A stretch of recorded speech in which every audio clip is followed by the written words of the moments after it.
Just want to make an introductory video of our new 75-gallon fish tank. This is our fish box, Damon and Pandora's 75-gallon community tank, and I am Damon. And I just want to show you what we got going on here. Tank is about 3 weeks old. It's doing pretty well now. My ammonia is 0, our nitrites are 0. We've been keeping our nitrates below 20 usually. It's been doing real well. I've done a couple of 25% partial water changes. We did stock the tank kind of early and heavily, kind of quickly. I did seed the tank using bio wheels from a previous established 29-gallon tank. And the filters are brought over. I brought over a regular filter. I brought over some bio wheels. Added some bacteria from C-Chem, stabilized, I believe it is. Ammonia never got higher than 0.255 or 0.25, and it did great. You know, we didn't have any stress on that. I was able to get no ammonia in the tank pretty quick. I did get a pretty significant heterotrophic bloom pretty early on, though. Even though I never had any significant ammonia, and I lost that 0.25 pretty quick with some small partials. And right now I'm having a second minor heterotrophic bloom. If you can see that. I don't know if you call it heterotrophic bloom or encephoria, but there's a little bit of milky white going to it. But the tank parameters are still excellent. Nitrate below 20 and nitrites, ammonia 0. I didn't quarantine a lot of these fish like I knew I should have, so I did come down with a mild case of ick. But due to the fact that I have some 2 black ghost knife in here and some loaches, I've been choosing to go with the temperature method to treat this. So I slowly elevated my tank temperature to 86 degrees, and my plan is to keep there for probably at least 5 or 6 days, maybe a week after I see the last white spot. But it's only a few fish have it, and they're all doing real well. I just want to avoid medication because I've never had much trouble getting rid of ick in the past. But we have a quarantine tank set up now, so we're going to avoid doing that again. I got a pair of cribs here.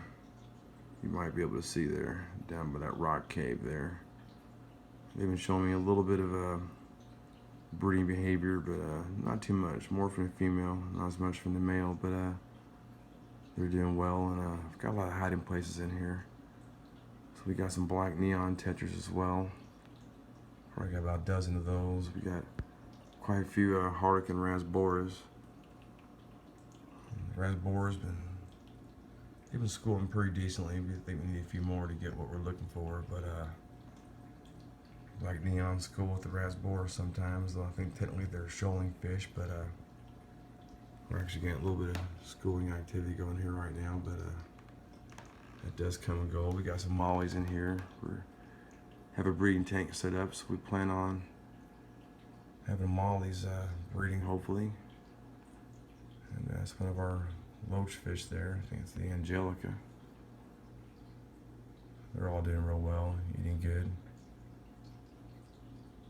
I got a ruby shark over here. He was real aggressive in the 29 I brought him from. He was real territorial. He chased everybody. He never hurt anybody, but he was very chasey. Since bringing him to the 75 and him having more hiding places, he's been very peaceful. He hardly chases anybody. He completely changed his temperament. He'll probably chase somebody right now, as I said that, but he's been doing real well. We're considering adding a small red tail in the future with the tank size we got. If we see any bad aggression, we're going to remove him. We're going to try that. I was hoping to get a picture of 2 of the black ghosts we have in here right now, but I'm not seeing those guys. They've been eating real well. We've been giving them frozen bloodworms and sometimes freeze dried, and they're eating good, growing fast. Had them in the 29. We just brought them to the 75 not too long ago.